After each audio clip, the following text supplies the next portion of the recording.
mantan tentara yang pensiun dengan tajam melihat. Pria di platform itu terlihat sedikit aneh. Setelah selesai menelepon, dia mencabut kartu telepon dan membuangnya ke tempat sampah.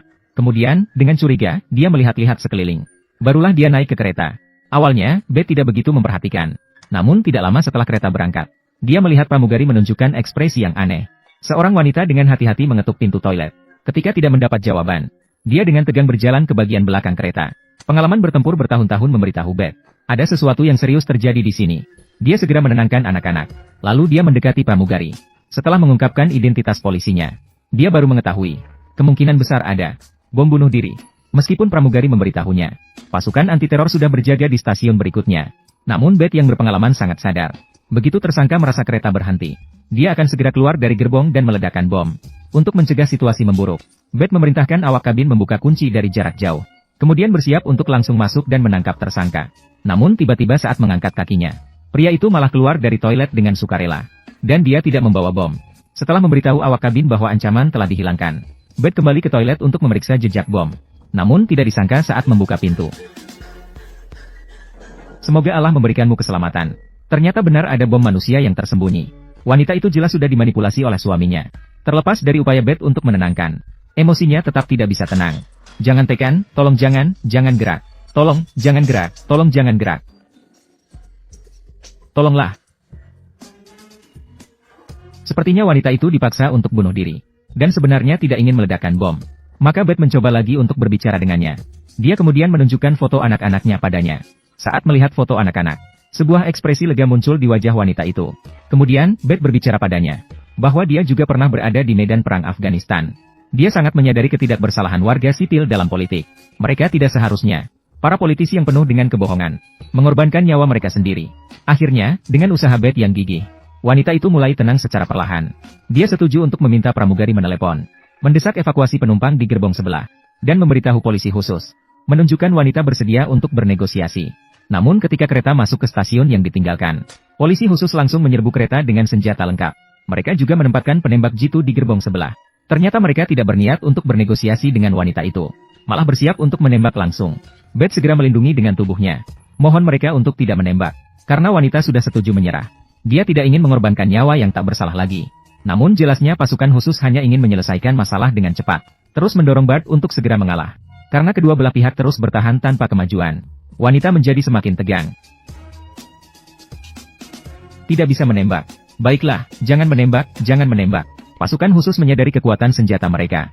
Tiba-tiba tidak berani menembak. Penembak jitu juga tidak bisa mengincar karena keduanya terus bergerak. Dan tidak bisa membidik. Akhirnya pasukan khusus hanya bisa mengirimkan ahli pembongkar bom untuk melepas rompi bom dari tubuh wanita. Serangan teror yang berpotensi bencana diamankan oleh Bart tanpa kekerasan, karena penampilannya yang luar biasa. Setelah kembali ke London, dia dipromosikan oleh atasan. Bart ditugaskan sebagai pengawal pribadi Julia. Pengawal pribadi Menteri Dalam Negeri Julia. Meskipun terlihat telah dipromosikan, namun bagi dia, itu bukanlah hal yang menyenangkan. Ini adalah rayuan paling menyedihkan yang pernah kudengar. Mari kita tunda perceraian dulu. Kalau aku gugur dalam tugas, kamu sebagai istri sahku masih bisa mendapatkan uang santunan. Badai tidak pernah menyangka, pengorbanan kerasnya di tempat kerja masih belum bisa menyelamatkan pernikahan yang hampir hancur. Hanya beberapa hari yang lalu, Badai berhasil mencegah dengan campur tangan tepat waktu. Berhasil menyelesaikan serangan teror yang berbahaya dengan sempurna. Sang istri mengetahui situasi, malah memberikan pelukan selamat kembali yang tak terduga. Bahkan untuk pertama kalinya, dia membiarkan Badai berbicara hati ke hati. Badai dengan polosnya mengira, ini adalah sinyal maaf dari sang istri. Namun tidak disangka, ternyata semuanya hanya angan-angan sendiri. Menghadapi usahanya mendekat, sang istri sekali lagi menjauh dengan jijik. Maaf. Maaf, aku memang bodoh. Badai hanya bisa melarikan diri dengan malu. Seharusnya rumahnya sendiri menghilang di tengah malam dingin London. Karena dikirim ke medan perang Timur Tengah saat bertugas sebagai tentara. Badai melihat terlalu banyak tentara mati di tanah asing. Meskipun dia kembali dengan luka parah yang beruntung, namun juga menderita gangguan stres pasca trauma yang serius. Penderitaan mental yang sulit dihilangkan, menyebabkan pernikahannya hancur berantakan. Ironisnya, keesokan harinya kembali ke kantor polisi. Badai dipromosikan sebagai pengawal pribadi Julia, Menteri Dalam Negeri, karena berhasil mencegah serangan teroris. Dipromosikan menjadi pengawal pribadi Menteri Dalam Negeri Julia. Wanita ini adalah seorang militan yang agresif, mendukung tindakan militer di Timur Tengah dalam beberapa pemungutan suara. Meskipun membenci tindakan politiknya, namun Badai tetap mengenakan setelan profesional. Tepat waktu melaporkan diri di posisi baru. Karena bagi mereka yang menderita, Penyakit mental, para veteran yang sudah pensiun. Memiliki pekerjaan yang dapat menyokong keluarga bukanlah hal yang mudah. Memegang teguh etika profesional sebagai pengawal. Beth berusaha keras. Memperhatikan segala gerak-gerik mencurigakan di sekitar Julia. Dan di sepanjang jalan pulang kerjanya. Dengan melakukan evaluasi risiko jalan yang profesional. Memberikan saran untuk mengubah rute kepada sopir. Namun hal ini membuat Julia merasa tidak senang.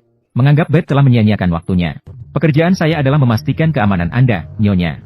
Saya tidak akan memerintahkan Anda bagaimana bekerja. Benar, tapi Anda tampaknya ingin membuat pekerjaan saya menjadi sulit. Menghadapi balasan yang tidak sopan dari wanita. Beth tidak terlalu mempermasalahkannya. Sampai di tempat tinggal Julia. Dia tetap meminta Julia menunggu di pintu. Sementara dia sendiri mengikuti prosedur standar. Teliti memeriksa setiap sudut ruangan. Hal ini membuat politisi yang selalu berada di posisi tinggi tidak tahan. Saya sedang menunggu seorang rekan saya minta Anda pergi. Tidak bermaksud menyinggung. Tidak masalah.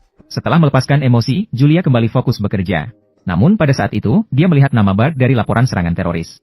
Lihat nama Bud. Tidak pernah terbayangkan. Ternyata wajah poker di depannya adalah pahlawan anti-terorisme hari itu.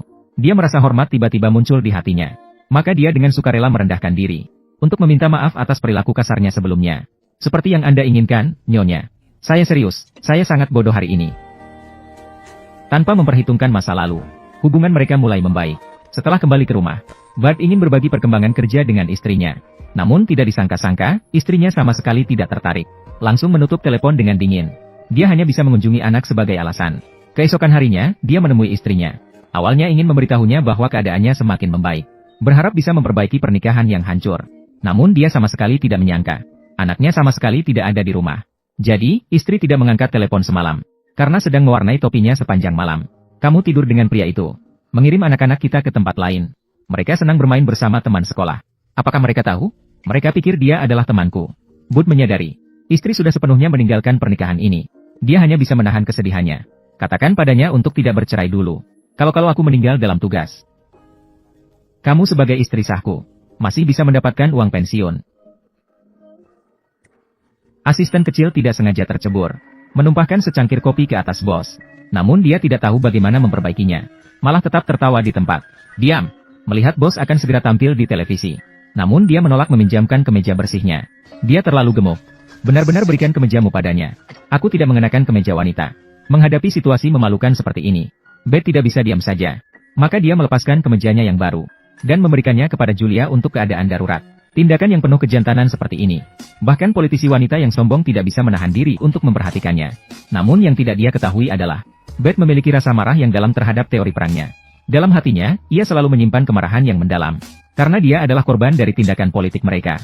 Malam itu, Beth pergi ke pertemuan pemulihan pasca trauma perang. Di sini semua orang adalah korban yang dikirim ke medan perang oleh politisi. Setelah kembali dari luka parah dan mengalami gangguan stres pasca trauma, mereka kesulitan mendapatkan pekerjaan biasa.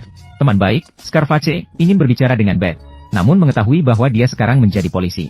Bahkan melindungi mereka yang hancurkan hidup mereka, politisi yang tidak bermoral. Tiba-tiba marah. Kamu benar-benar menggodaku. Kamu sedang melindungi orang-orang kacung itu. Kamu datang dengan susah payah. Tapi malah memberitahu aku berita buruk seperti ini. Apa yang terjadi? Kamu benar-benar berani. Bart tidak bisa berkata-kata. Akhirnya dia masih membutuhkan pekerjaan ini. Untuk memberi nafkah kepada dua anaknya di rumah. Keesokan harinya di tempat kerja. Bart tiba-tiba menerima pemberitahuan darurat. Meminta dia naik ke lantai atas untuk menangani situasi mendadak. Dia cepat mengatasi senjata untuk bersiap menghadapi situasi sulit. Namun ternyata hanya alarm palsu. Ternyata asisten kecil yang salah kemarin dipecat. Sedang bertengkar keras menyapa seluruh keluarga Julia. Bart dengan sopan mengantarkan dia pergi. Mengiringi dia sampai ke pintu gerbang. Namun tak terduga mobil mewah datang menjemputnya. Ternyata itu adalah Land Rover senilai jutaan. Jelas sekali identitas asisten kecil itu tidak biasa. Namun tidak sempat untuk dipikirkan lebih lanjut. Bart berbalik dan melihat bosnya kembali mengalami masalah. Karena akhir-akhir ini dia terlalu aktif di dunia politik. Mantan suami bersaing untuk posisi Perdana Menteri mengancam. Mereka memberikan peringatan keras agar dia tetap tenang. Untuk keamanan, Bart meminta mereka masuk ke dalam ruangan untuk berbicara. Namun mantan suami sangat sombong. Langsung menghina Bart dengan menyebutnya monyet. Saya ras campuran. Mantan suami terkejut. Karena di Inggris, menghina campuran sebagai monyet oleh politisi mencurigakan diskriminasi rasial. Dia hanya bisa membiarkan mantan istrinya pergi dengan malu. Segera menelepon atasan untuk melaporkan. Apakah kamu benar-benar campuran? Bukan begitu. Julia tersenyum tipis. Semakin puas dengan pengawal baru ini. Namun saat itu, Bart tidak memperhatikan hal itu. Dia sedang khawatir tentang gangguan membaca anaknya. Selama perjalanan, istrinya menelepon berkali-kali. Namun karena alasan pekerjaan, Bart tidak mengangkat telepon. Lebih baik kamu angkat saja. Agar kita tidak semua stres.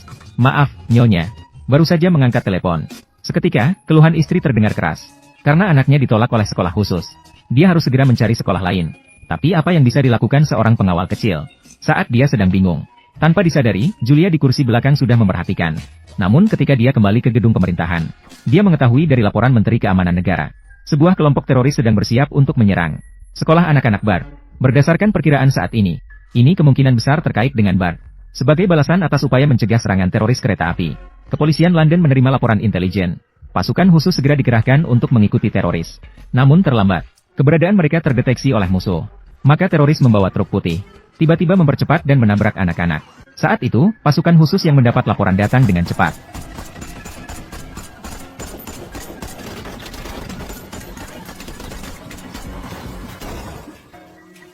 Setelah menghentikan truk, 3 polisi dengan hati-hati mendekati untuk memeriksa. Namun mereka melihat pemandangan yang aneh.